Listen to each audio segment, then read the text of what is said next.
We've all been afraid of starting over. But imagine, you're an 18-year-old girl, leaving your hometown of Philadelphia, armed with a letter of engagement and a fragile hope that someone will be waiting for you in the far west. And then, in the middle of a snow-covered train station in Billings, Montana, 1882, that man turns and walks away, leaving you standing alone in the blizzard. It was Lillian Hale, a mail-order bride abandoned as soon as the ship arrived. No money, no place to go, no one to call her name. Until Jonah McKenna, a quiet widower with a young daughter, appeared, and in the cold wind and snow, the child looked up and asked softly, "Miss, can you be my mama?" One small question, but it could change a life. From a scared girl, Lillian will learn to love again, trust again, and make a strange land her own. Do you have the courage to believe in the good, even when the world has brought you down? Join Frontier Hearts as we embark on the story of the virgin male. Order bride was terrified, until the rancher's little girl asked, "Can you be mama?" If you believe that love and kindness can heal any loss, like, share, and subscribe to join us on our touching journeys through this wild frontier. The wind blew down from the Absaroka Mountains, carrying thin wisps of snow that drifted around the Billings station, which was dyed gray with the fading afternoon. The train had just pulled out, leaving a trail of black smoke winding in the cutting wind. In the smoke, Lillian Hale stood motionless, her hands clutching her worn suitcase. Snow had gathered into small white flakes on the hem of her cream-colored sweater and melted slowly, seeping into the thin fabric. She had come from Philadelphia, more than 2,000 miles to this place, a land she had known only from postcards, a new frontier, wild and promising, where she believed she would have a new beginning. A man named Thomas Ward had been writing to her for 3 months, in his slanted handwriting, about the wide meadows, the sound of cows mooing every morning, and a small wooden house that needed a woman's hand. "If you come, I'll wait at Billings Station with a bunch of dried lavender," he had promised. But when the ship arrived, Thomas Ward was there. He didn't have the lavender. He just stood there, in his brown leather jacket, his eyes cold and disdainful, as if she were an item he had accidentally ordered. "You aren't what I thought," Thomas said. His voice was low, a little embarrassed, but not regretful. "I'm sorry. Lillian, I think this isn't working anymore." Then he walked away, as simple as changing one's mind about a horse purchase. She watched him until he disappeared into the crowd. The other passengers dispersed, leaving her alone on the cold platform. The name Lillian Hale rang in her head like a distant, empty echo. She was 18, never left home for more than a week, and now, in the middle of Montana, she had no home to return to. The snow began to thicken. A few people looked at her, whispering.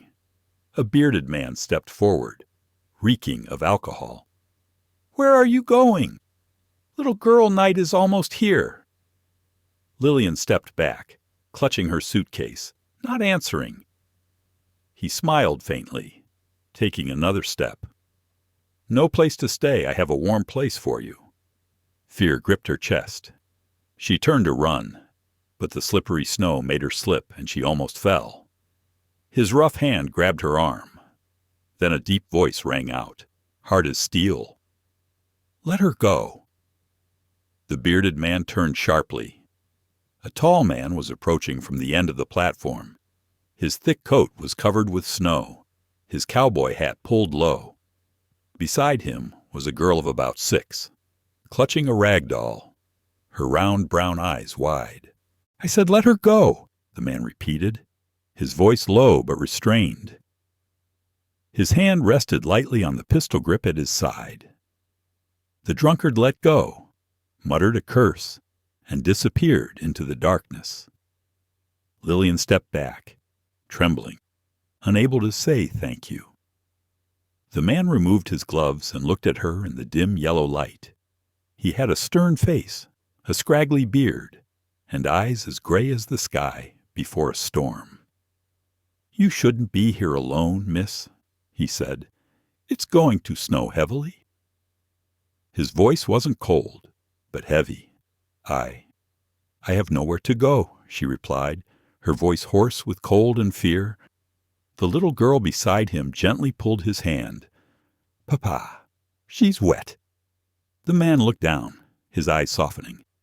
Then he turned to her. "I'm Jonah McKenna. This is my daughter, Ella." She nodded slowly. "I am. Lillian Hale? Are you here alone?" "Yes, I came to get married." She swallowed hard. "But—" He changed his mind. No one said anything for a long time. Only the wind whistled through the roof of the station. Then Jonah sighed softly. "You can't stay here tonight.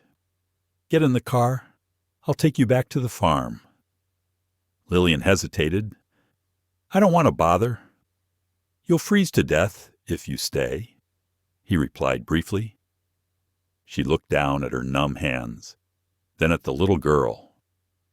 Ella smiled, handing her a small woolen scarf. "You can wrap this in. Your mother used to like this color." The words pierced the air like a needle in her heart. She bent down and whispered, "Thank you, baby." They left the station in the snow. The carriage wheels rolled heavily on the white road. Lillian sat in the carriage, clutching her suitcase, her heart in turmoil. Jonah said nothing. He stared straight ahead, his face impassive, only occasionally glancing down at his daughter, making sure she was still wrapped in her blanket. Outside, the snow fell thickly, like a curtain obscuring the world.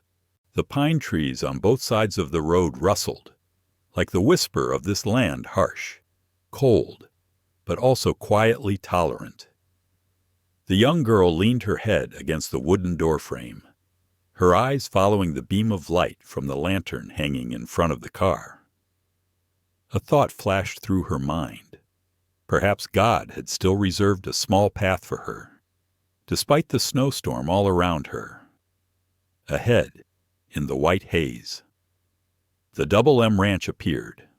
A wooden roof was visible, thin blue smoke rising from the chimney. She heard horses neigh, doors opening, and the smell of wood smoke wafted through the air. Jonah turned to her. "You can stay here tonight. The old barn is out back. I'll add a fire." She just nodded. The words of thanks stuck in her throat.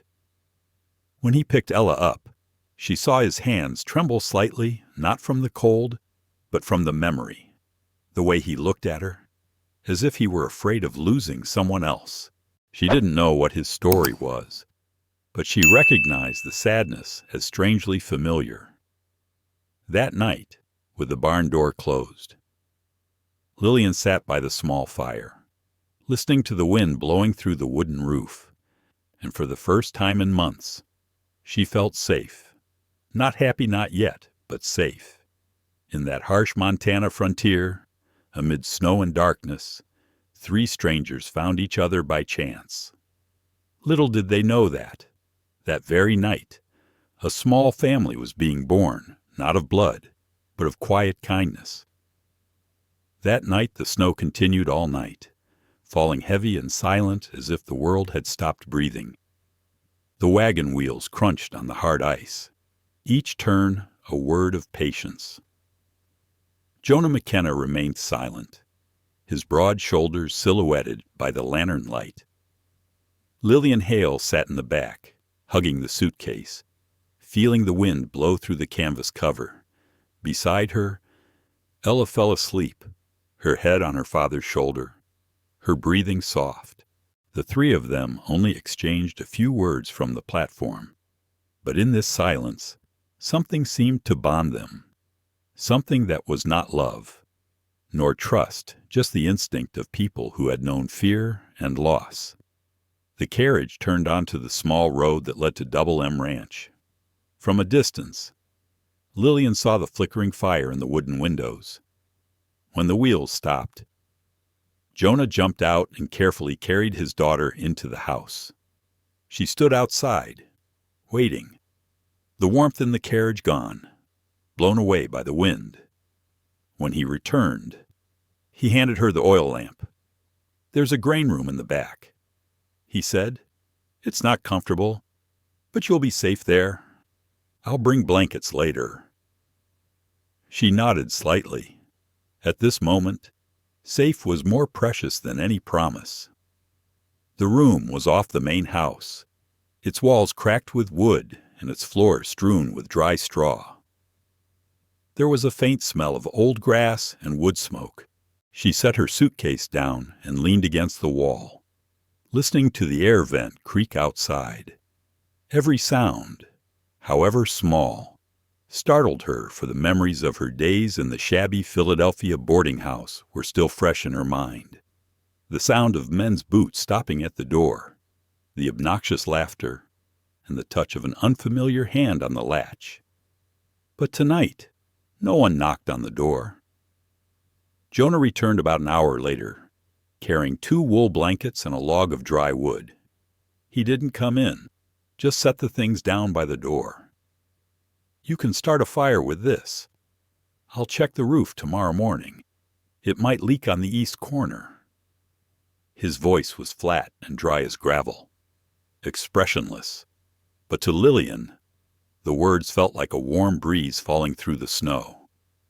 "Thank you, Mr. McKenna. It was no big deal," he replied, and closed the door. She sat staring at the flickering fire, her shadow long on the wall. The smell of smoke mixed with the cold. She took off her gloves and put her hands on her knees' thin fingers, calloused by travel.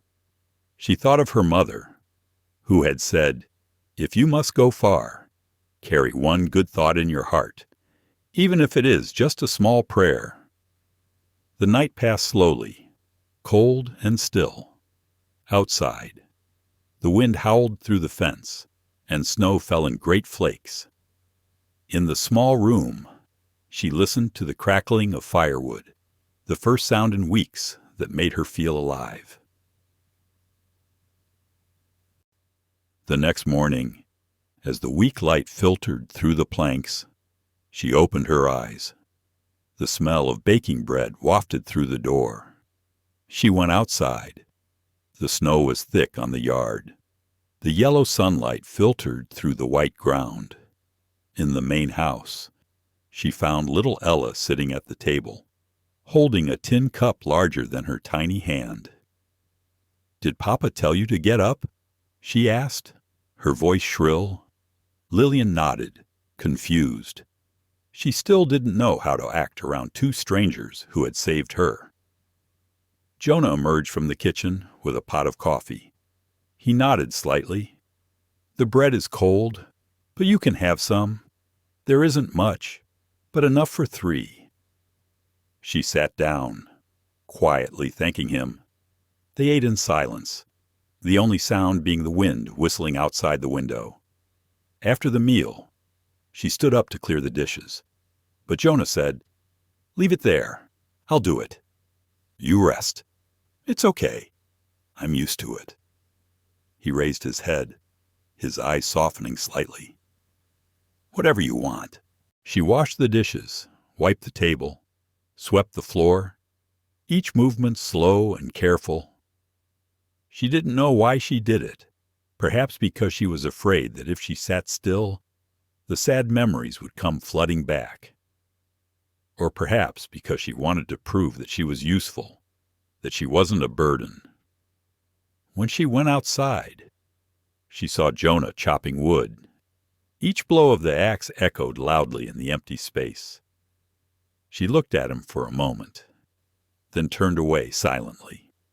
There was something about him that both awed and frightened her, a sadness hidden beneath his strong exterior. something she could not yet touch. I remember when I told this story, many people said that it was just a normal morning in the West. But I think sometimes it is those normal mornings that are the beginning of a different life. Omar. The afternoon was drawing near. The snow was still falling, but not as hard. Lillian returned to the barn. She tidied up the barn, spread out fresh straw, hung a towel on the wall, and placed the suitcase in a corner near the stove. When the fire was roaring, she sat down and pulled a crumpled letter from her pocket, the last letter Thomas Ward ever sent. His voice echoed in her mind, warm but deceitful. I will wait for you in a new land, where the sky is wide and the grass is fragrant. She looked at the scribbled words and threw the letter into the fire. The paper burned quickly, turning into black ash. She did not cry. There were no more tears left to shed. Outside, footsteps sounded softly. Jonah opened the door, holding a lantern. I came to see if you needed more firewood. Thanks, I'm fine. He nodded, turning to leave, but stopped. Don't worry, no one will hurt you here. She looked into his gray eyes and saw in them not a promise, but the truth simple, as sure as the earth. Thank you, Mr. McKenna, she said softly. I forgot what it felt like to have someone protecting me. He didn't answer, just nodded and closed the door. His light faded away, leaving behind peaceful darkness. Lillian sat alone, listening to the wind blowing outside and the crackling of the fire. Something simmered inside her, not hope, but something close to it, a fragile belief that maybe life wasn't completely over. That night, as she fell asleep, she dreamed that she was standing in a snowy field, with a spot of light in the distance, and a child's laughter calling softly, "Auntie, could you be my mother?" She smiled in her dream. For the first time in months, she slept peacefully, without fear, without a knock at the door, just the warmth and the breath of the wind from the steppe. The snow melted as spring crept quietly into Billings. Chunks of ice fell from the barn roof, cracking in the weak sunlight. The wind was still cold, but not as biting. In the cabin on the edge of the Double M Ranch, thin blue smoke rose from the chimney, a sign of a new day. Lillian Hale had lived here for almost a week. Every morning, at the first crow of the roosters, she would leave the granary, put on her coat, and head into the main house. At first, she had only intended to help clean up as a return the favor, but the little things had become routine. Her hands did all the things she hadn't had the chance to do in months. Wash the towels, sweep the floor, heat the cake. She didn't know if it pleased her landlord, but it made her feel less invisible. Jonah McKenna, as usual, rose before the sun. He rarely spoke more than 10 words at a time, only gestured or nodded. He was tall and steady, and there was an unusual caution in his movements, as if each action might awaken something he was trying to forget. Ella, the 6-year-old girl, became the only bridge between the two. Every time Lillian clumsily dropped a spoon or accidentally spilled flour, Ella would giggle, her shrill voice echoing throughout the kitchen. "Papa told me that laughter makes the cake taste better," she said, making Lillian laugh too. That afternoon, as she lit the fire to boil the stew, the flames suddenly shot up, catching the edge of a towel hanging over the stove. She panicked and quickly grabbed a wet towel and beat the flames. When she turned back, Jonah was standing in the doorway, his face pale. "What are you doing?" His voice was harsh, so harsh it made her stop. "I'm sorry. It's just the fire caught on the fabric. I put it out," she said, her hands still shaking. He stepped forward, snatched the pot and slammed it down. "Don't you know fire can kill?" She was silent, her lips pressed together. His words were like a knife. A second later, he stopped, breathing heavily. "I didn't mean—" Jonah took a step back, wiping his face with his hand. "Sorry. I just couldn't bear to see the fire burn like that." She didn't ask why, but the look in his eyes was enough for her to understand. There were wounds that didn't need to be spoken. Just looking at them was enough to know they hadn't healed. She said softly, "I understand. I will be more careful next time." He nodded and walked out. The door closed, leaving the kitchen filled with thin smoke. She sat down on a chair and took a deep breath. The question still echoed in her mind. Who had the man lost in the fire? I used to think that there were pains in the West that did not come from bullets or swords, but from silence, something that gradually closed people like a wooden door in winter. That evening, Lillian heard Ella knocking on the door of the granary. "Miss Lillian, Papa asked me to bring you some cake. He baked some more. Papa, you bake cakes." She smiled, surprised. "I think he wants to apologize." She opened the door and saw Ella standing there, holding a small plate in her hands. The lantern light illuminated her face, her cheeks pink with cold. She bent down and gently touched her hair. "Thank you, Ella. You've been a good girl." When Ella returned, she sat down and took a bite of the warm cake. Buttery, sugary, and a little smoky, not perfect, but the best cake she'd ever eaten. Day by day, life settled into a routine. Lillian helped Jonah tend the horses. Hay, cook meals for the three of them. She worked with a steely dedication few women in the East could muster. When he returned from the pasture, she would have a pot of meat soup ready, always placing Ella's bowl in the middle of the table as if they were family. One afternoon, as the sun sank behind the hills, she saw Jonah standing by the fence, staring silently into the distance. She walked over, about to call out to him, but then stopped. In his hand was an old necklace, a tiny piece of tarnished silver. "Is it your wife's?" she asked softly. He nodded, not looking at her. "Sarah died last year. She had a high fever. The house burned down while I was out looking for a doctor." Lillian bowed her head. No words needed to be spoken. She understood why he feared fire so much, and she understood that the fear never truly went away. "She must be a good person," she said softly. Jonah smiled, fleetingly. "Best I've ever known." She was silent. Something stirred inside her. Not pity, but a quiet sympathy between two people who had lost so much. In the evening, Ella brought out a thin book and asked her to read it with her.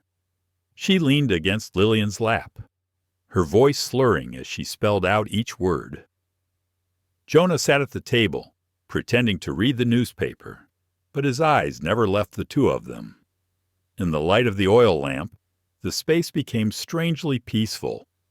When Ella fell asleep, Lillian pulled the covers over her, then stood up. Jonah said softly, without raising his head, "Thanks for staying. She smiles more since you arrived." She looked at him, intending to say something, but then simply replied, "Thank you for giving me a place to stay." He folded the paper and let out a sigh. "It's no favor, Miss Hale. Everybody needs everybody in this part of the world." That saying simple yet profound as a prayer. When she stepped out onto the porch, the night wind was cool but not bitter. The moon hung high in the sky, shining down on the sparkling meadow. She looked up and smiled.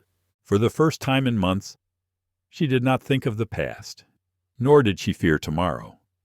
At Double M Ranch, she is no longer the abandoned bride. She is simply a woman learning to live again, between a man who has forgotten how to love and a child who has not yet stopped dreaming of her mother.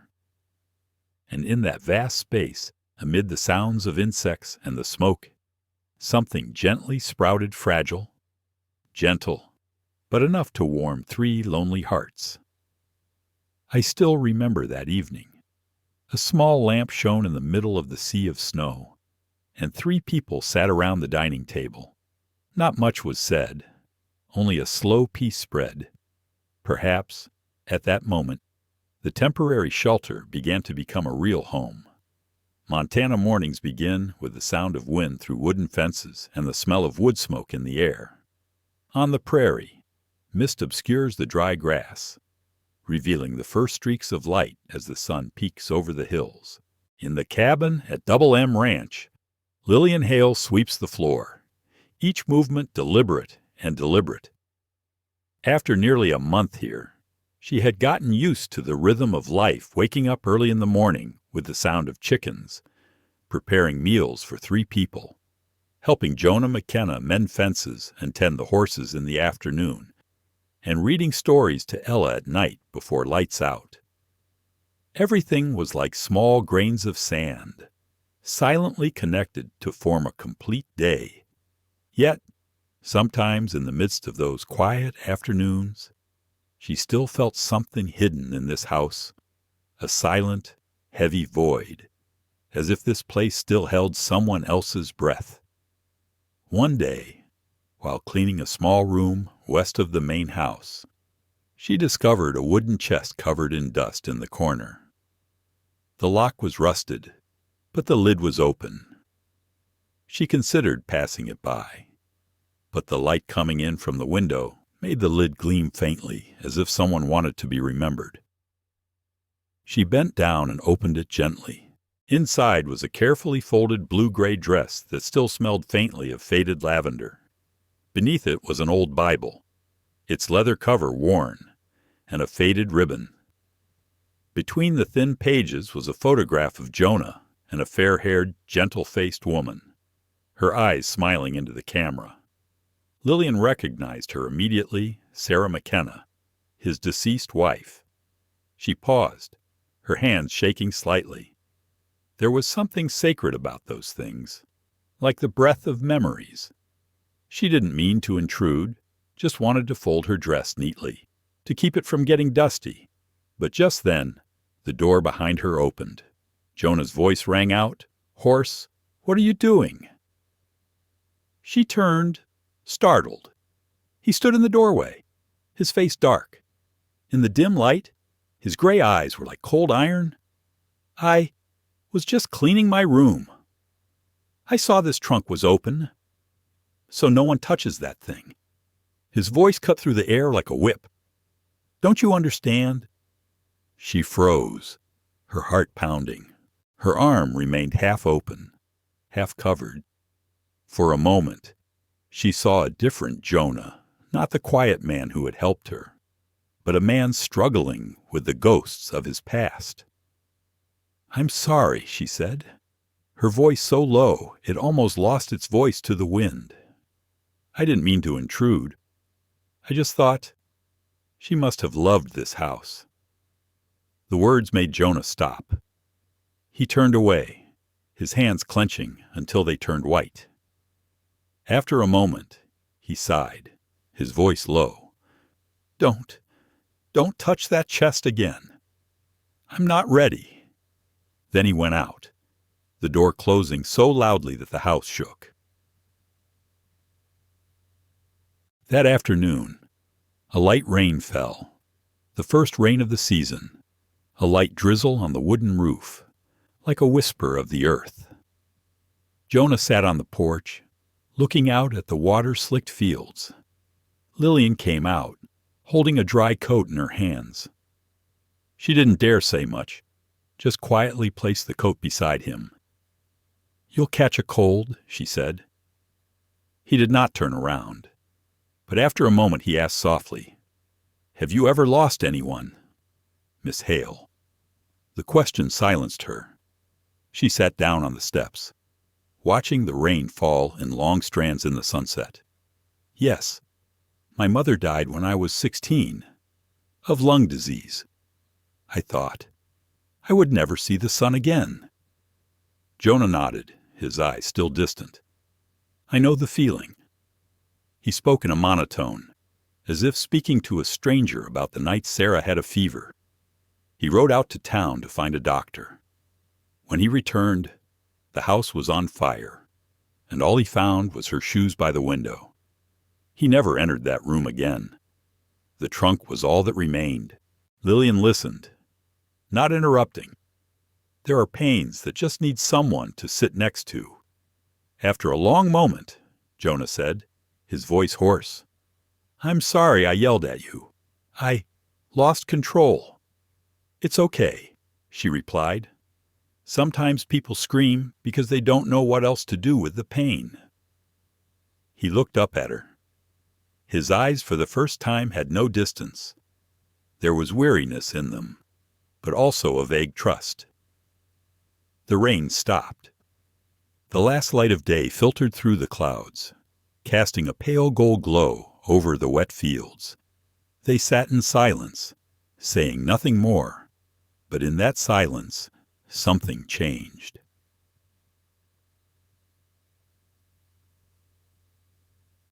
That night, when Ella was fast asleep, Lillian set the hot cup of tea on the table and quietly poured Jonah some more. He took it and nodded. You make it like Sarah, he said softly. She also adds a little honey, less sugar. Lillian smiled. Maybe because in cold places, people need more natural sweetness. Perhaps so, he replied, and then no one said anything more. Outside, the wind whistled softly through the eaves, and the sound of insects began to echo in the wet grass. The small wooden house, once cold, now seemed to have a human scent, not because of the fire in the stove, but because two souls were quietly recognizing each other through old wounds. I still remember that evening. There were no confessions, no passionate glances, just two people sitting next to each other, sharing the same loss. But sometimes, that empathy is the beginning of love, the kind of love that does not burn, but smolders like red coals in the ashes, enough to warm the long winter of the border region. And at Double M Ranch that night, in the steam of honey tea, in the flickering light of oil lamps, two lost souls realized that sometimes the only way to move on is to let the past rest. Spring in Montana comes not with sunshine, but with mud. Melting snow leaves muddy roads leading to the small town of Willow Creek, which has only a grocery store, a church, and a beer hall. In a place where winter lasts more than half the year, there's not much to talk about other than the weather unless something new comes along. And the new thing this year is the name Lillian Hale. They said she was an abandoned bride, taken in by Jonah McKenna, the widower of the Double M Ranch. They said she had no relatives there, no marriage certificate, and hadn't left the ranch in months. The whispers started in old Clay Harper's beer house, then spread to the market, all the way to Sunday church. In Willow Creek, gossip travels faster than wind, and when it reaches the ears of idle women, it becomes a fire. Oh. That morning, Lillian was hanging blankets on the porch when three horsemen came up. They stopped at the wooden fence, their skirts flapping in the wind. Leading the way was Mrs. Hartley, who was known in the area for her mouth and boundless curiosity. "Good morning, Miss Hale," she said, her voice so sweet it was almost fake. "We hear you're helping Mr. McKenna." Lillian nodded, wiping her hands on her apron. "Yes, he needs someone to cook and look after Ella while he's busy." Mrs. Hartley glanced at her companions, then back at her. "Well, In these parts, a young lady living with a man, a widower, with no relatives, must be hard to avoid." His voice was concerned, but his eyes were scrutinizing. Lillian stood still for a moment, then replied calmly, "It is unavoidable, yes. But I'm afraid that no matter what people say, it doesn't change the fact that I have to cook dinner for a child." The two women behind her giggled, as if they didn't expect the Eastern girl to answer so frankly. "Mrs." Hartley blushed a little, but tried to maintain her dignity. "I just thought, if you don't intend to go, you might consider—" "Your Honor, people might take the wrong view." "People get it wrong," Lillian said, her eyes never leaving the blanket.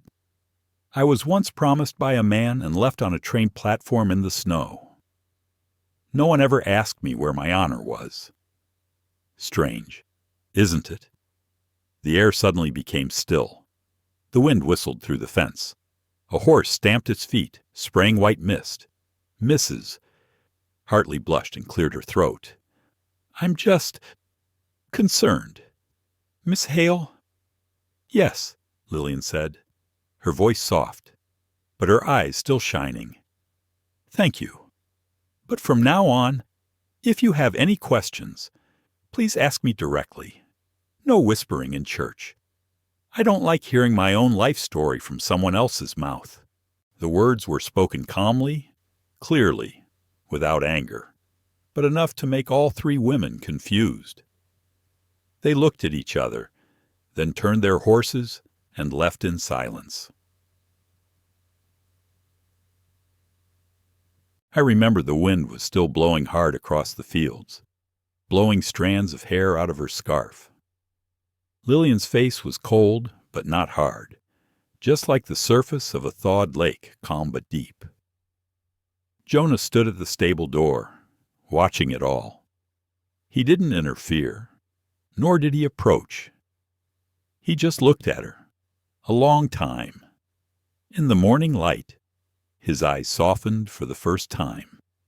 When the three women were out of sight, he stepped forward. "You don't need to confront them," he said slowly. "People in this part of the world talk faster than they think." Lillian turned back, half smiling, half sighing. "If I don't tell them, they'll think they're right.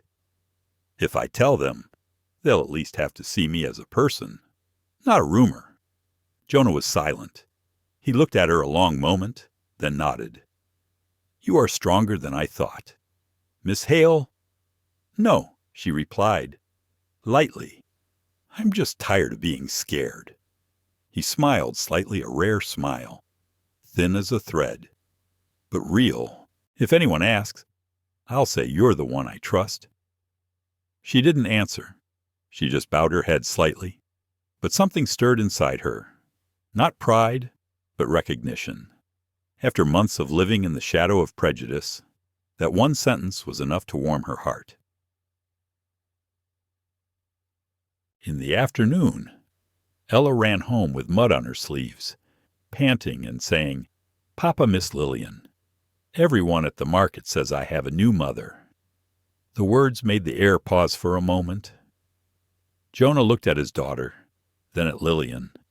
She was still smiling innocently, not understanding the weight of her words. Don't mind me," Jonah said softly. "It's just a joke." But Lillian knew well in this small town. No one said for fun. That night, sitting alone in her small room, she watched the flickering oil lamp and thought about the prying eyes. She was not angry, not ashamed, just tired. Tired because no matter how hard she worked, cooking, teaching, cleaning, in people's eyes, she was still just a freeloader. And in her heart, a thought gradually formed, vague but strong. To live peacefully in this land, she must have a real identity. The next morning, Lillian woke earlier than usual. She opened the window, letting in the scent of hay. Outside, Jonah was leading his horse out to the fields. He turned when he saw her, his gaze lingering for just a second, long enough for them both to know that there was a thin, indescribable bond between them. I think sometimes the West doesn't need gunshots or snowstorms to test people's hearts. Just a few small rumors are enough to tell what is true and what is false. And on that morning, in a land of prejudice, Lillian Hale, the girl who had been left stranded on the snowy train platform, stood strong. She was no longer a runaway. She was a woman who held her head up high, even when the whole town turned its back on her. Jonah watched her walk down the steps, sleeves rolled up, ready for the day. He felt a strange yet familiar feeling inside him, a feeling he thought had been buried with Sarah Trust. In the border region, where people have to struggle against the elements, trust is sometimes the first and most lasting form of love. The early summer sun rose slowly, its light glinting on the last remaining ice along the creek. At Double M Ranch, Lillian Hale packed a few coins in a handkerchief, preparing for her first trip to town since arriving in Montana. Jonah McKenna said she needed a good warm coat. "The fall is unkind here," he said. "I'll take you to Willow Creek and buy some nails and salt." She nodded. Though she was used to the seclusion of life on the farm, the thought of being outside of seeing people and streets made her both excited and nervous. The carriage rolled over the rough dirt road. Ella sat in the middle, clutching her rag doll. The sound of the wheels mingled with the sound of the wind blowing through the meadow, creating a quiet rhythm. The sun was high in the sky when they reached town. Willow Creek was small, just a row of wooden houses along the main road. Children played in the dust, a few men pushed carts, and women huddled on the porches of fabric stores. But when Jonah's car pulled up in front of the store, all eyes turned to them. Lillian felt the stares not unkind, but heavy as a cold wind brushing against her collar. She stepped down, trying to keep her back straight. Jonah walked beside her, his face impassive, as if he hadn't noticed. Inside, the shopkeeper, Claire Shaw, greeted them with a polite smile. "Hello, Mr. McKenna. And who are you, Miss Hale?" Jonah replied shortly. "She needs a new wool coat and boots." "Mrs." Shaw's eyes hesitated for a moment, then she smiled wryly. "Of course. Just look. It's new this season." While Lillian was picking out a dress, she heard a murmur behind her, two women picking out thread. "That girl, yeah. Lived at McKenna's farm for months. No ring." She bit her lip, trying to ignore it.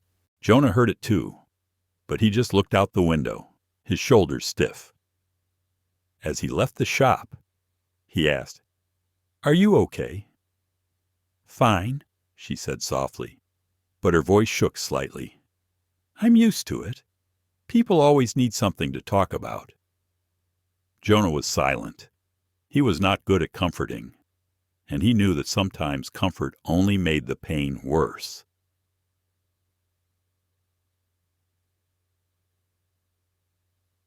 They left town in the afternoon.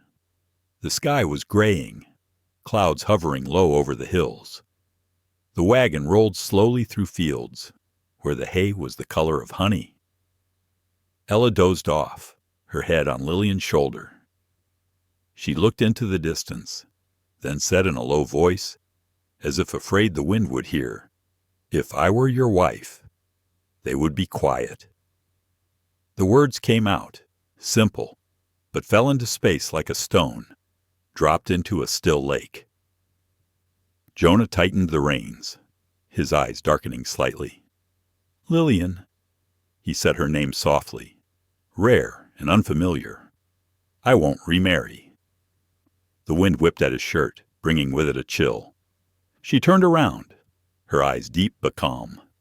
"Because you still love Sarah?" He didn't answer right away.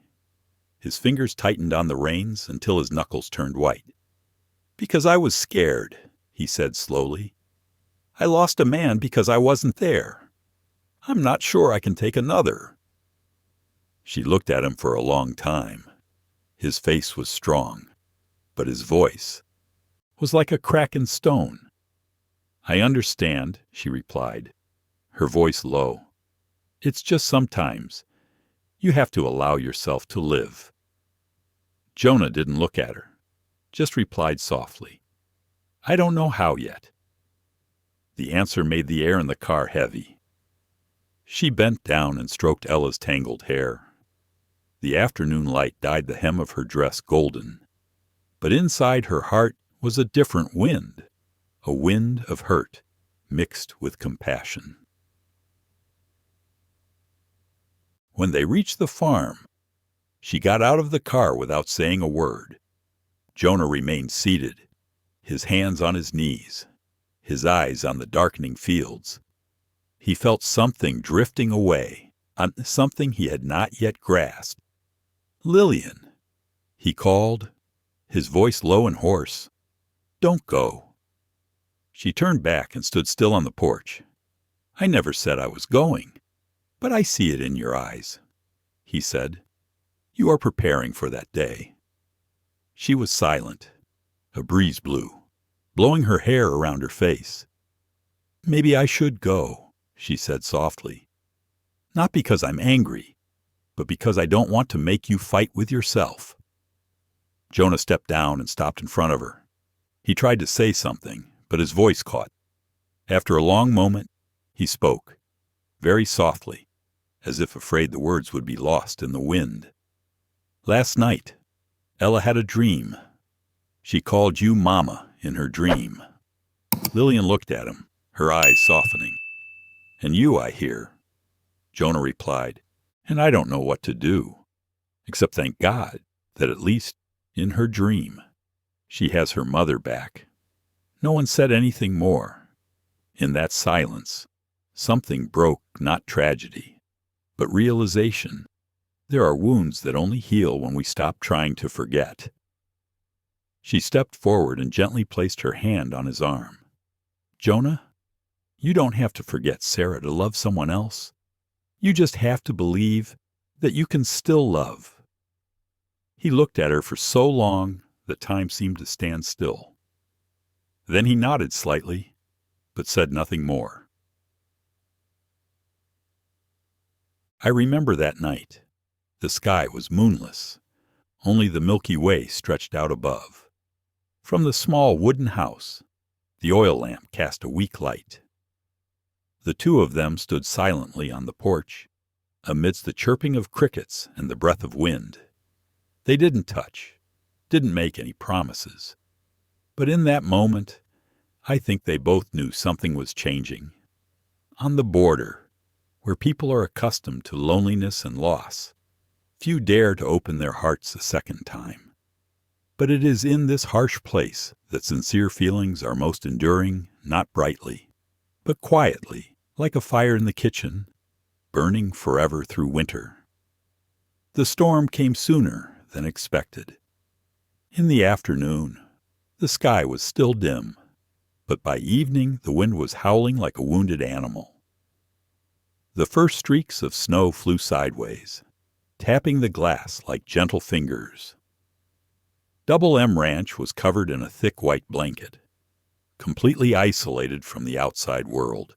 Inside the cabin, Lillian Hale was serving dinner when she heard Ella coughing. It was a soft cough at first, but it soon became a constant cough. When she bent down to touch the girl's forehead, the heat made her flinch away. "Jonah," she called softly. "She has a fever." Jonah McKenna stepped back from his desk, his face pale as he saw his daughter's heavy breathing. "I'll ride into town and get a doctor," he said quickly, his voice trembling with worry. No, Lillian stopped, clutching his coat. "You can't go out in this storm. You won't come back." "She is very sick," he said, his eyes pleading. "I cannot sit still." She looked out the window. The wind had blown the fence away. blurring the distinction between sky and earth. She knew if Jonah went out, he would die in the snow. "Leave it to me," she said firmly. "You help me build the fire, and I'll handle the rest." Jonah paused. "What do you know about healing?" "Not much," she replied, her eyes never leaving Ella, "but I know how to keep one alive." The words made him pause. For a moment, Lillian was no longer the abandoned girl, but a woman with the strength of belief, the strength he had seen in Sarah so many years ago. They laid Ella in bed and covered her with a blanket. The wind whistled around the roof, and the snow pounded against the windows like 1,000 little hands. Lillian boiled water, steaming, and mixed it with some dried mint and herbs she found in the kitchen. The pungent smell filled the room. She propped her head up on a pillow and wiped her forehead with a warm washcloth. Ella's breathing was labored and ragged. Jonah sat by the bed, his large hands trembling as he clutched the edge of the blanket. "She's never been so sick," he said hoarsely. "Children are like that," she replied, her voice light as air. "The fever rises quickly, but it breaks. Lillian never left Ella's side all night. She changed her towels, rubbed her with oil, and gave her honey water to drink."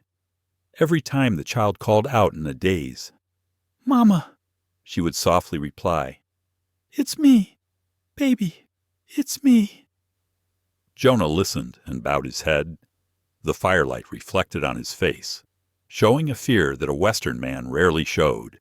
He had faced robbers, crop failures, and dead cattle, but he had never felt so helpless. Outside, the wind howled like a wild beast. The house shook in the storm. Lillian sat, her eyes fixed on Ella's face. Minute by minute, hour by hour, she counted the baby's weak breathing. As the clock approached midnight, her breathing began to ease. Her fever subsided, and sweat broke out on her forehead. She turned over, breathing more evenly. "Jonah," she whispered, "it's over." He raised his head, looked at his daughter, then at Lillian. In the dim light, she was tired but sitting upright, her hand still on Ella's forehead. Jonah reached out and took her hand for the first time. His hand was rough and warm. He squeezed, then bowed his head abruptly. I don't know when he started crying. Maybe it was the moment he realized he was about to lose the only thing he had left, and that the woman sitting there had saved them both. "Thank you, Lillian," he said hoarsely. "If it weren't for you, He stopped, unable to finish. She pulled her hand away, smiling tiredly. "You don't owe me anything. Ella's strong, like you." "No." He shook his head. "More like you." That night, they did not sleep. Lillian sat by the bed. Jonah sat by the stove. As the storm died down, the wind died down, leaving only the crackling of the embers. Jonah poured 2 cups of tea, handing one to her. "I thought I would lose her like I lost Sarah," he said softly. "That feeling came back, like an old shadow. But you, don't say any more," she interrupted softly. "We've all lost enough." He looked at her for a long time. His eyes no longer held the distance of gratitude, but of someone who had just found something he had lost faith. Outside, dawn was slowly breaking. The sky was lightening, a pale pink light reflecting off the snow. Ella was still sleeping, breathing evenly, her face rosy. Jonah stood up and pulled the curtain back. When he turned, Lillian had her head down on the bed, asleep from exhaustion. Her messy brown hair fell over her shoulders, her hand still on the girl's arm. He sat down and looked at them for a long time. An emotion he dared not name rose in his heart, warming and painful at the same time. He whispered softly, as if to himself, "You didn't just save my son. You saved me too." I still remember that morning. When the storm had passed, the first rays of sunlight came through the window, shining on Lillian's hair. Everything was strangely peaceful, as if the whole barren land was breathing a sigh of relief. Perhaps in Montana, winter is never gentle, but in the midst of that snowstorm, one can still find warmth not from a fireplace, but from a hand that dares to hold another hand in the cold night. And that very night, as the snow outside had yet to melt, something changed forever at Double M Ranch. Outside, the storm had receded, leaving only a weary echo in the wind. Snow covered the meadows, gleaming in the flickering firelight. In the small cabin, Ella slept peacefully, breathing evenly, her cheeks rosy. Jonah McKenna stood silently by the window, looking out at the washed-out gray sky. The storm had taken many things away: fear, loneliness, silence, but it had left something else, something hard to name. Behind her sat Lillian Hale, her head resting on the arm of the chair. She had just dozed off after a sleepless night. The firelight cast a warm glow over her face. Her hair was disheveled, her lips pale with fatigue, but there was a peace in her posture that he had never seen in anyone else. Jonah looked at her for a long moment. Then, as if afraid the moment would pass, he stepped closer, his voice hoarse and trembling slightly. "Lillian." She opened her eyes, a little surprised. "Aren't you going to rest for a bit?" He shook his head. "I couldn't sleep." He paused, then continued slowly, as if on thin ice. "Last night, I was thinking I'm not sure I can love any more, but I know. I need you." Lillian was silent. The wind outside seemed to have stopped. "You brought warmth to this house, and laughter to Ella," Jonah said, looking into the fire. "For years I lived just getting by. But since you came, I want to live. Not for myself, but for the people here." He turned around, his eyes straight and simple. "Lillian Hale, I don't know if love can return to my heart, but if you agree, I want you to stay. Be my wife." She was silent. The words were not romantic. No flowers, no kneeling, but simply the words of a man who was honest, both lost and brave. But that was why they touched her deeply. She took a deep breath and looked at him. The firelight made his eyes warmer than usual, but there was still a hint of fear of rejection, fear of losing another person. "Jonah," she said softly, "I am too tired to believe anything tonight. Ask me again tomorrow morning, when it is light." He was silent, then nodded. "Okay." Then he went out onto the porch, where the wind still blew, carrying the chill of the storm.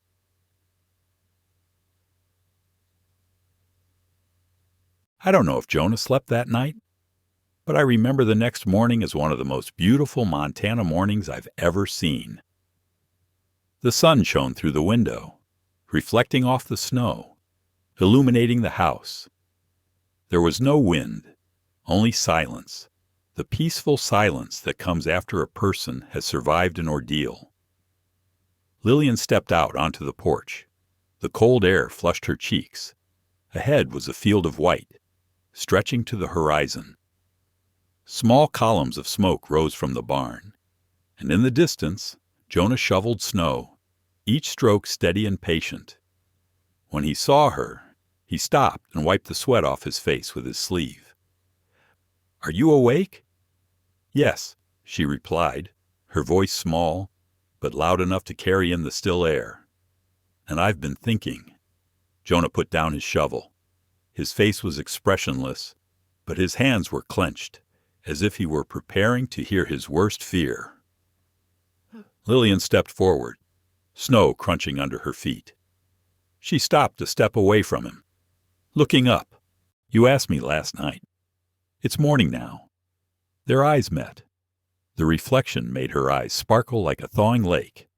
And my answer is yes, she said, her voice firm, calm, but warm. Not out of gratitude or fear of being alone, but because I want to stay. With you. With Ella. Jonah said nothing. He just looked at her, as if it took a moment for what he had just heard to sink in. Then he took a deep breath, stepped forward, and pulled her into his arms. Not too tight, not too tight. Just the embrace of two people who had once been lost and now found each other. Outside, the sun rose higher. Light melted from the snow and bounced off the windows, illuminating the house. Inside, Ella woke. She rubbed her eyes, saw them on the porch, and sat up, grinning. Papa, Miss Lillian. Her voice rang through the room, clear as a bell. I dreamed Mama stayed forever. Lillian turned back, tears welling up in her eyes, but they were tears as light as dew. She walked to the bed and stroked Ella's hair. It's not a dream, honey. Mommy's really here. Ella put her arms around her neck. Mama won't go away again. Will she? No, she replied, looking at Jonah. I'm not going anywhere. Jonah stepped forward and placed his hands on their shoulders. In that moment, three people, each of whom had lost something they loved, found family. Not through magic, but through the resilience to survive the storms of their own hearts.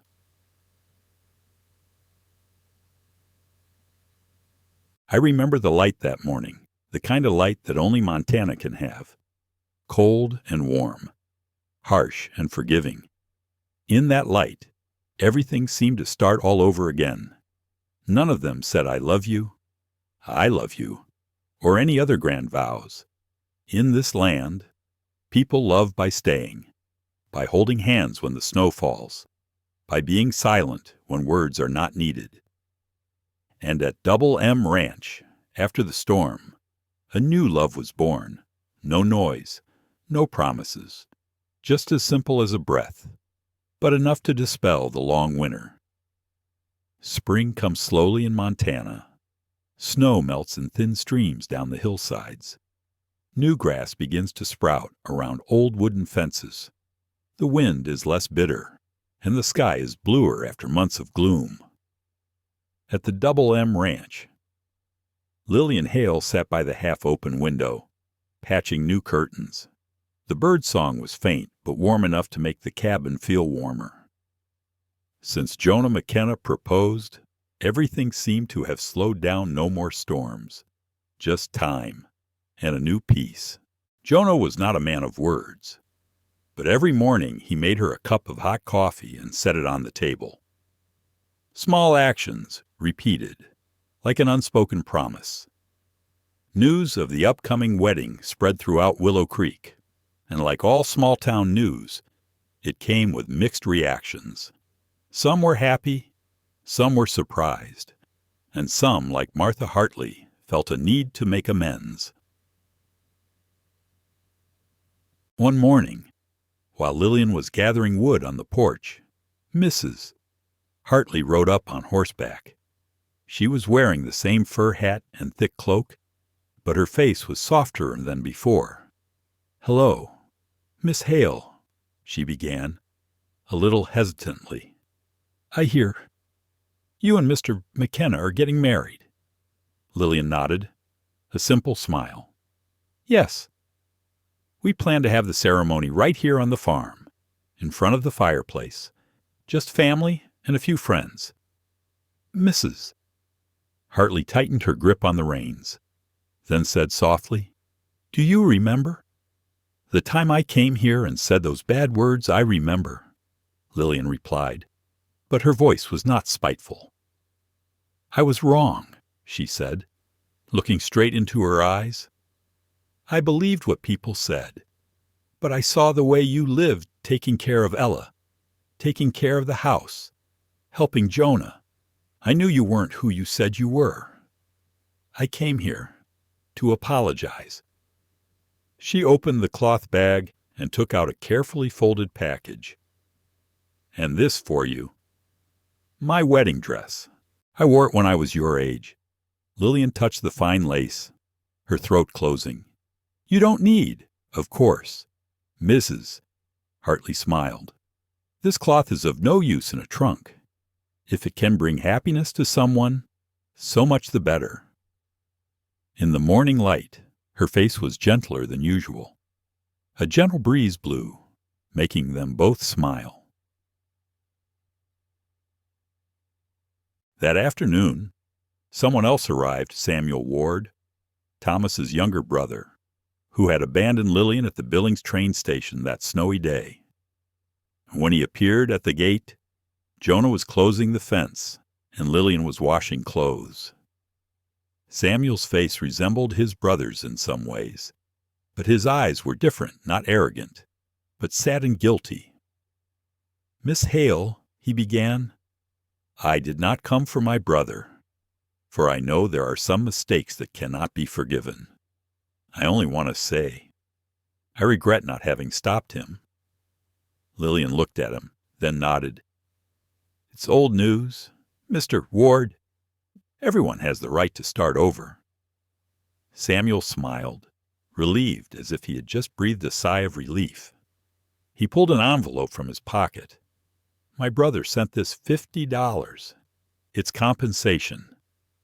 Lillian was about to refuse, but Jonah stepped forward and whispered, "Take it. Not for the money, but for closure." She looked at him, then nodded. "I'll take it, but I won't spend it. I'll buy the hens. Give us and Ella a fresh start." Samuel laughed. "An egg to start with. You're a real Midwesterner." They shook hands, and as he left, the evening wind stirred up the dust, carrying something lighter in Lillian's heart. A few days later, Miss Clara Shaw, the owner of the fabric shop, came. She brought a small box, wrapped in brown paper. "I hear the wedding is coming up," she said, her eyes widening. "I wasn't fair to you. I liked Jonah, but he never looked at me the way he looked at you." Lillian smiled. "Without resentment. Love is not something anyone can control. Miss Shaw." Clara opened the box and handed her a white lace scarf with delicate hand embroidery. "My mother's wedding scarf. She said it brings good luck to those who are sincere." Lillian took it with trembling hands. "Thank you." Clara nodded, her eyes glistening with unshed tears. "He has lost enough. You are the only one who can make him smile again." The door closed, leaving the house with the smell of wind and new fabric. I remember those days, so peaceful that it felt like time stood still to see them happy. In the morning, Lillian taught Ella how to knit. In the afternoon, Jonah helped her set up a drying rack and make extra tables and chairs for the wedding guests. Little things, but I believe those are the things that make true happiness. One evening, sitting by the kitchen table, Jonah asked, "Do you regret staying?" Lillian looked out the window, where the moonlight shone on the melting snow. "If I hadn't been left on that platform," she said slowly, "I wouldn't have found this place. Sometimes the worst things are doorways to the best things." Jonah nodded, his hand finding hers, squeezing gently. "I don't know how God arranged it, but I'm grateful." Outside, a gentle spring breeze blew, carrying the roosters from the small coop the chickens Lillian had just bought with her $50 as an apology. The crowing echoed through the night, strong, as if affirming that tomorrow would come, no matter what happened yesterday. The wedding day had not yet arrived, but in their hearts, all was settled. Lillian was no longer an abandoned bride, nor just a freeloader in the eyes of the town of Willow Creek. She had become a part of this land through her work, her kindness, her quiet but profound forgiveness. And Jonah, who once lived in pain and silence, now learns to believe in the resurrection of the heart. I think, in the Wild West, acceptance doesn't come from flowery words, but from people daring to knock on each other's doors in the cold wind, daring to say sorry, and daring to believe that the past no longer has the right to define the future. And at Double M Ranch, as spring approaches, a new family is truly born, not from weddings, but from forgiveness. The snow had mostly melted. Only a few patches of white remained on the roofs and along the fences. The air was crisp and cool, carrying the scent of damp earth and wood smoke on a morning like this. The Double M Ranch was bathed in the soft light of the late winter sun, a rare light for which Westerners are always grateful. In the little cabin, Lillian Hale stood before the mirror, her hands trembling as she fastened the white lace veil Clara Shaw had given her. Mrs. Hartley's wedding dress was fitted, the fabric worn but the seams strong. The off-white fabric reflected the light from the window, making her look as if she were enveloped in the winter morning. Behind her, Ella McKenna ran around, her yellow dress flaring like little sunbeams. She giggled, looking at herself in the crooked mirror. Papa said I'm a bridesmaid today. What should I do?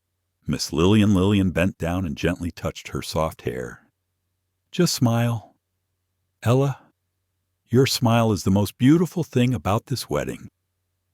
The little girl nodded, then suddenly hugged her waist.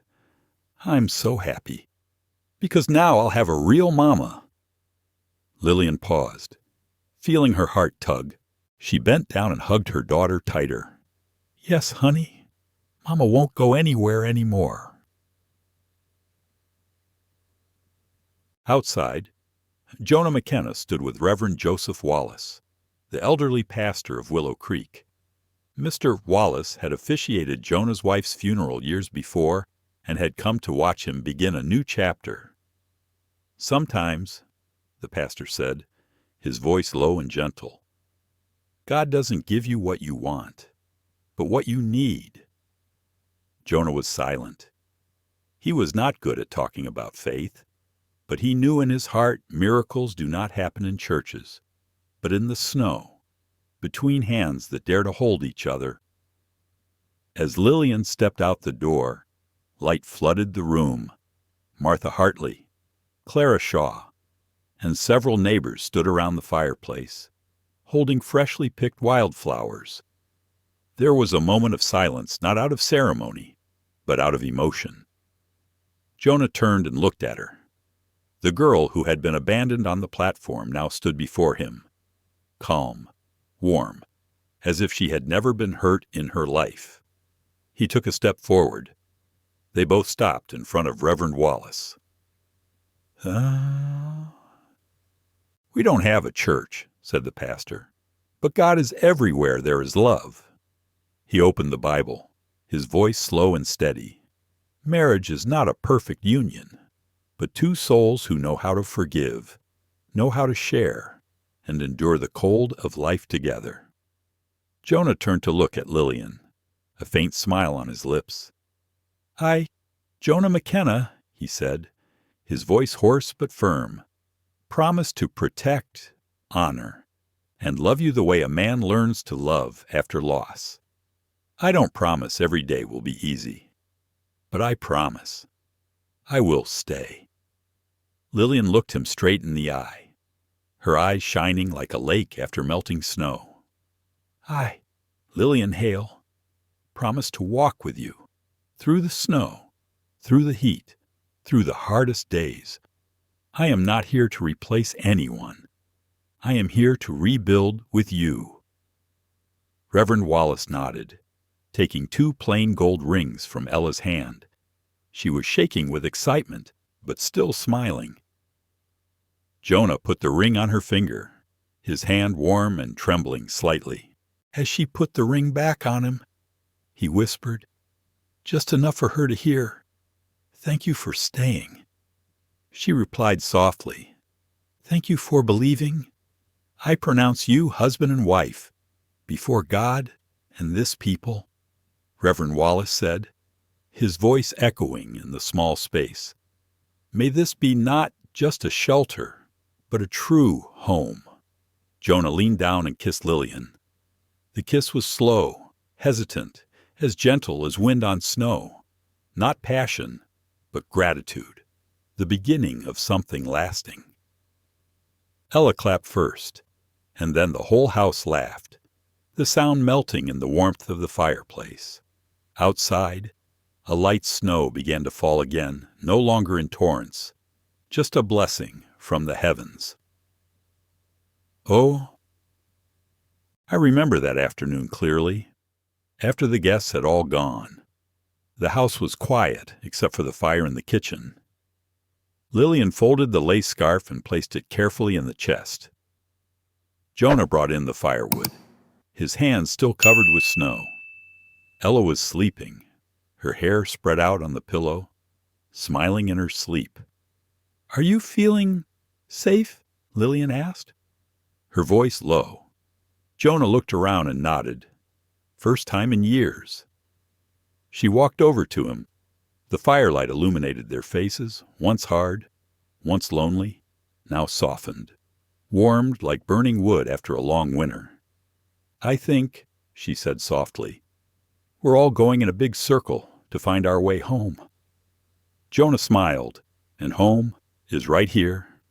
He reached out and took her hand, his calloused hand intertwining with her soft one. No more words were needed. Outside, the snow was still falling, but in that small wooden house, winter was truly over.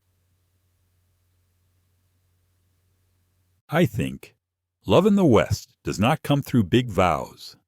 It comes when people share a place by the fire, when a cup of tea is poured early in the morning, when someone chooses to stay, even though the road of life is still windy. At Double M Ranch, there was no music, no fireworks, just melting snow, firelight, the small laughter of a child and 2 adults who had just found a home. From 2 lost people, they became a family. Spring passed and summer came, bringing golden mornings to the Montana prairie. The sun shone down on the barn and on the brown hair Lillian McKenna, who was collecting eggs in a wicker basket, her skirt streaked with straw.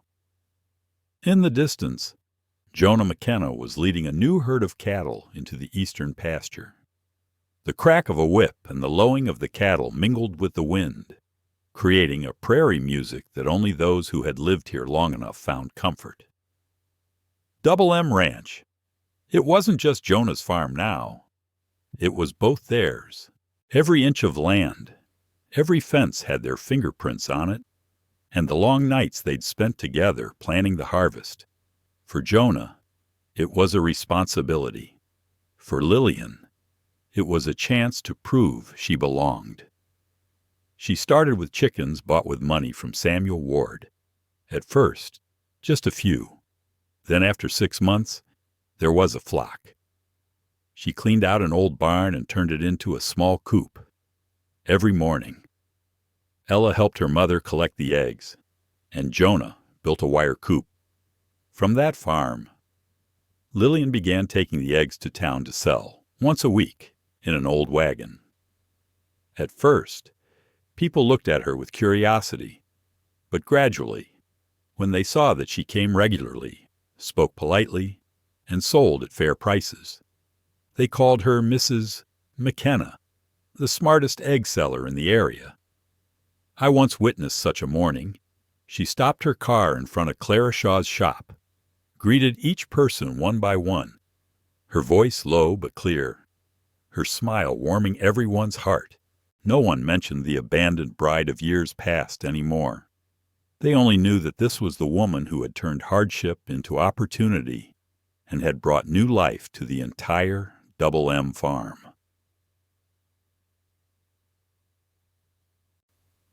At home, Ella McKenna grew like spring grass. She learned to read from the newspapers Lillian brought home to pack eggs. Every evening, after work was done, Lillian sat by the stove and read aloud to Ella.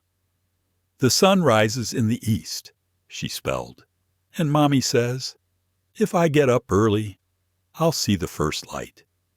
"That's right," Lillian smiled, kissing her hair. "First light is the reward of those who wait." Jonah sat on the chair, silently watching the mother and son. He rarely spoke, but he knew in his heart that they were the ones who had given him his first ray of light after years of darkness. Afternoons in the meadow were Jonah's favorite times. The sun slanted down through the barley, turning the sky amber. Lillian would walk with him to the edge of the field, check the fence, and then sit down to rest under the elm tree. "I never thought I would be this happy," she said, her hand lightly touching the grass. Jonah looked off into the distance, where the cows were slowly returning to their pens. "Neither," he replied, his voice low but warm. "I used to think loss would turn my heart to stone. But then you came along, and I learned to trust the harvest again." Lillian smiled, but said nothing. She reached out and brushed a blade of grass from his shirt. The afternoon light stretched their shadows on the ground, two silhouettes side by side, silent and enduring. The following days passed simply but full of life. In the morning, they milked and dried the grain together.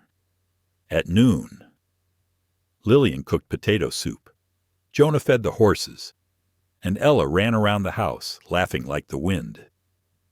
In the evening, when the sun went down, they sat on the porch, drinking tea, talking little, being silent a lot.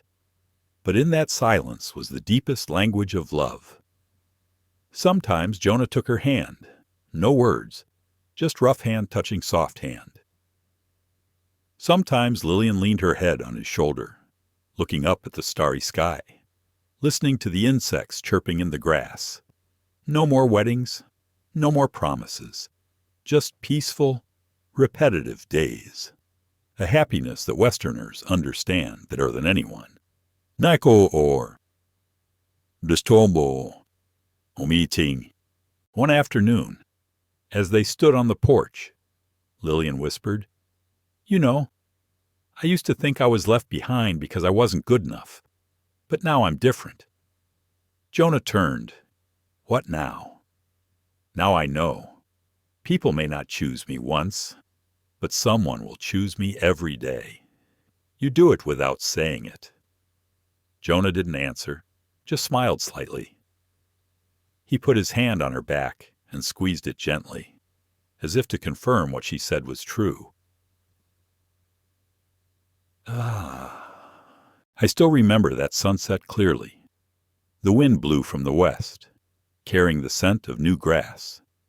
The last rays of sunlight fell on the Double M farm, shining on the faces of the two people standing side by side. Ella ran from afar, holding a bunch of wildflowers. I picked them for Mama, and Papa Lillian bent down to take it, and Jonah gently stroked her hair. The three of them stood there, in the middle of the golden prairie. No words, just smiles. I think there are moments that don't need any explanation, because true happiness doesn't come from big changes, but from small things: a look, a handshake, a child's laughter ringing in the wind. As night fell, Lillian lit the oil lamp, its yellow light illuminating the wooden walls. There was a basket of eggs on the shelf, and the smell of baked goods wafted in the air. She looked around the house, once a shelter for an abandoned girl, now a home for a truly loved woman. She smiled slightly, whispering to herself, I am no longer the abandoned bride. I am the chosen one, today and every day after, outside. The wind blew across the fields, bringing the rooster's call to announce the night. Under the vast Montana sky, a small house was still lit, warm as the hearts of those who had weathered the storm and chosen to stay together. A spring night in Montana was calm. A gentle wind blew across the fields, carrying the scent of new grass and the warmth of the earth after a long winter. In the small cabin, Lillian McKenna sat by the fireplace. Her needle paused mid-stitch on the hem of her tiny sweater. The firelight reflected off her face, softening her features. Jonah McKenna walked over and put his hand on her shoulder. "It's late," he said, his voice hoarse but gentle. "Let's get some rest." Lillian smiled and looked up. Her eyes were brighter than the fire. "I'm not tired. She placed her hand on her stomach, hesitating. Jonah followed the gesture. In the silence, something small and yet so great was being acknowledged. He knelt down, his calloused hand touching the warmth. "You think?" She nodded. "I think so." Jonah said nothing more. He just bowed his head, resting his forehead on her knee, his hand still on her belly, as if afraid that if he let go, the dream would be shattered. Outside, the wind still blew, as soft as a prayer. As the months passed, spring passed, and summer came, Lillian still worked, but Jonah kept her out in the fields. "I don't want to take any chances," he said. She laughed. "Have you forgotten how I survived a blizzard?" But she obeyed. She tended the chickens, carefully recording each batch of eggs sold in a notebook. Ella went to school in town and came home every afternoon with little stories today. She'd learned to write her name. Today, she drew Papa. Today, her teacher asked her to talk about her family, and Ella said, "I told the teacher there were 3 of us. But then I remembered." "Soon there will be 4, Lillian laughed, pulling her into a hug. "You'll be the big sister." "Ella, are you scared?" The little girl shook her head, her eyes shining. "No, I'm just afraid. Mama won't read to me anymore." "No," she whispered. "Mama will read to you both." As autumn came, the wind turned cold and the leaves began to change color, and Lillian went into labor. The labor came on a rainy night. Jonah ran around the house, lighting the fire, boiling water, and heard his wife moan softly in the bedroom, his heart aching. "Calm down, Jonah," said Mrs. Hartley, who came to her aid. "She's strong." But he couldn't calm down. Lillian's every gasp stabbed at his heart.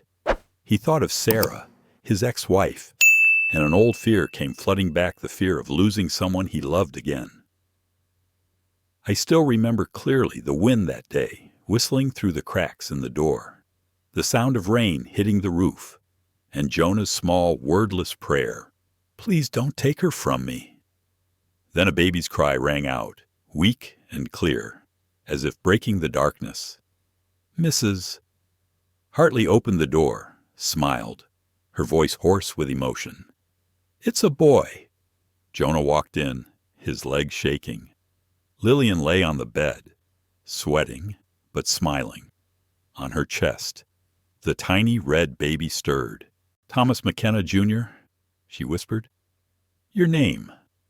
Jonah knelt by the bed and took his wife's hand, which was shaking. "Thank you," he said, his voice breaking.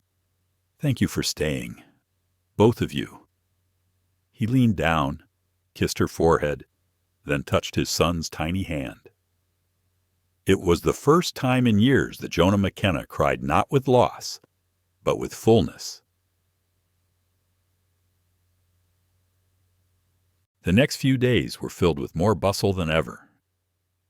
Ella ran around the crib, kissing her baby brother's forehead, saying over and over, "Sleep tight, baby Thomas."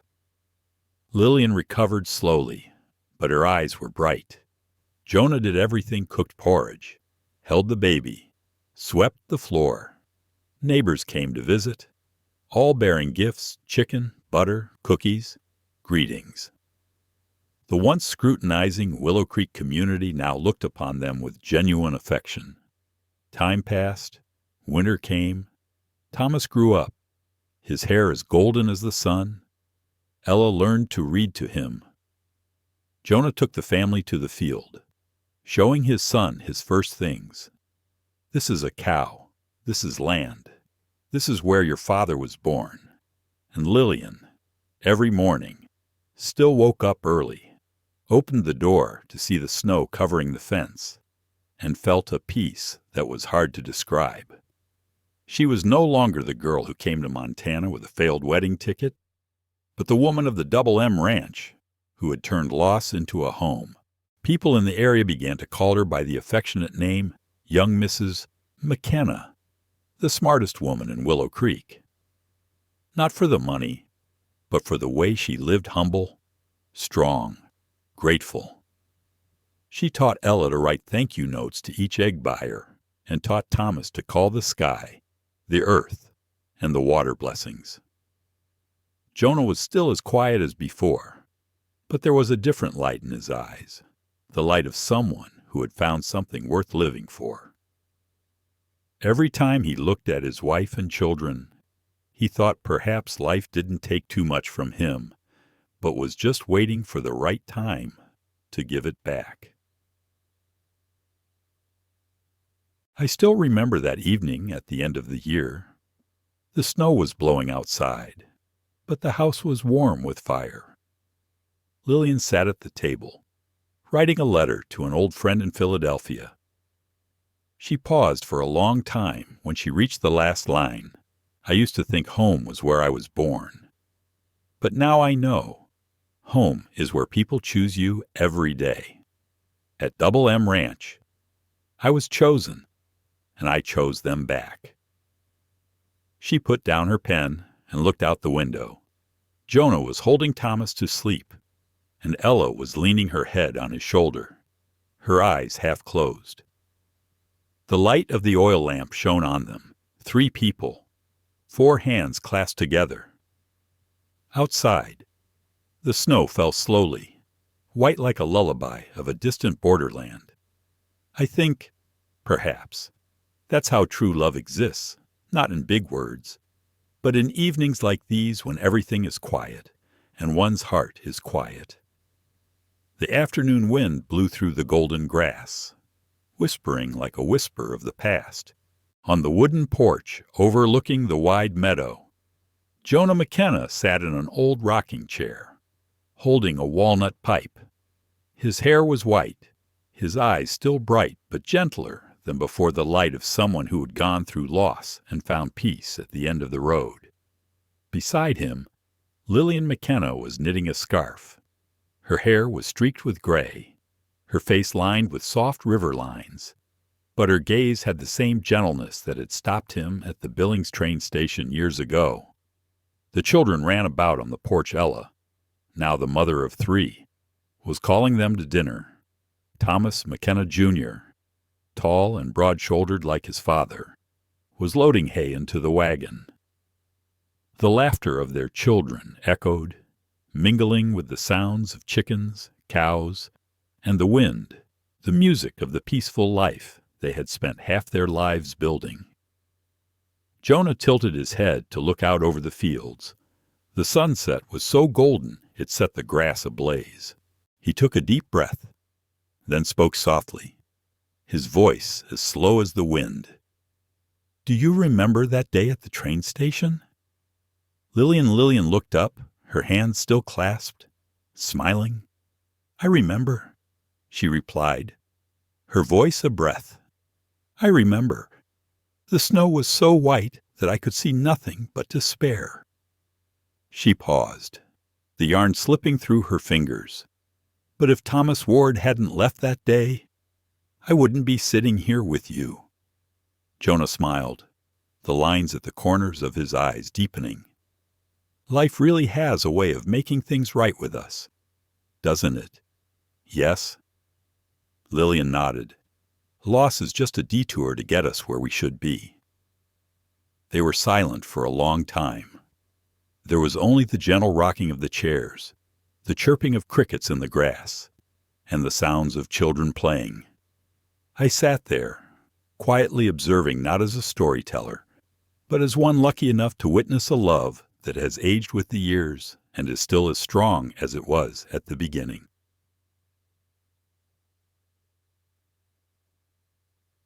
Jonah put his pipe down on the table and turned to look at his wife.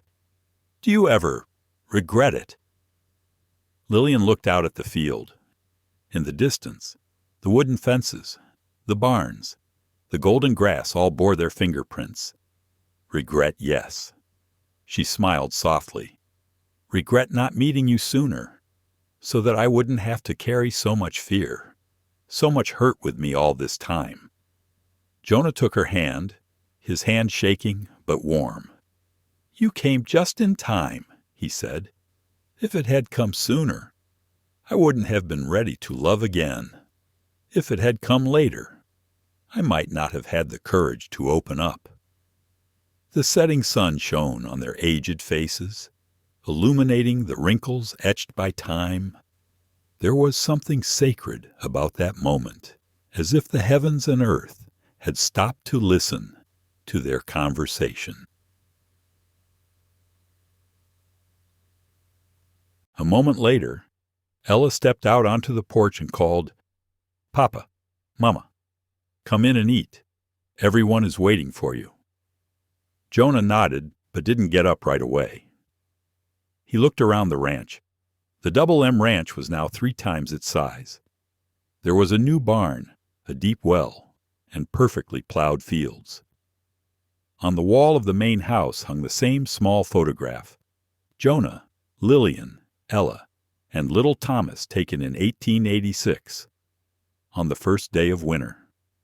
Next to it was a piece of cloth embroidered with the words "Home is where love stays."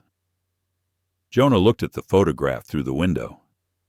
You know, he said softly, I remember the day you stepped off the platform at Billings, and the wind was so strong your hat nearly blew off. Lillian laughed, a small, shaky laugh. And you looked like the biggest bum in the world, muddy shirt and disheveled hair. And yet you still followed me home. Because then, she replied, you were the first person who didn't look at me like I was a returned item. Jonah was silent. Then he said softly, almost in a whisper, Thank you for choosing to stay. Lillian squeezed his hand. And thank you for choosing me every day until now. Children laughed from inside the house. The sound of dishes clanging against each other and the smell of apple pie wafted through the air, mingling with the scent of pine. Jonah and Lillian stood up and walked slowly inside. The wooden door opened, and warm light poured onto the porch. Ella was cutting the cake, and Thomas, Jr., held his little boy in his arms, laughing. Lillian stopped at the doorway, taking in the scene, the laughter, the voices, the yellow lights, the gentle breeze. She took Jonah's hand, her voice soft but firm. You see, this is truly home. Jonah nodded, his smile tired but full. Home isn't where you're born, he said. It's where you're chosen and loved. She leaned her head on his shoulder. Outside, the sun was setting behind the distant mountains, the last light spilling over the roofs, over the fields, over the wooden fences where the little bells hung.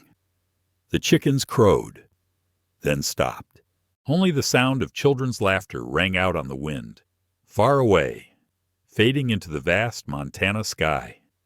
I think, perhaps, that is the true end of every journey, not where people start, but where they choose to stop, together. and as the wind blows through Double M Ranch, I hear the earth and sky whisper a single word: they have arrived home. The story of Lillian Hale and Jonah McKenna is more than just a love story between a jilted bride and a widower. It's the journey of people who seem to have lost everything but still choose to love, believe, and start again. In the Wild West that year, life was harsh. People easily fell. But Lillian taught us a simple thing. Sometimes the worst gives way to the best. If Thomas Ward hadn't left her on the cold train station, she might never have found Jonah, the man who saw her true value not in the promises, but in the way she lived each day. Jonah also learns that loss doesn't end a life. It only humbles us when happiness comes again. And Ella, who asked, "Will you be my mama?" symbolizes the naive faith we all need to hold on to, that love can grow even in the cold. Remember, home is not where you were born. Home is where someone chose you and loved you every day. Thank you for accompanying Frontier Hearts. If this story touches your heart, please like, share, and subscribe to the channel so that every week we can return together to the West, where gentle love stories still live forever in the wind.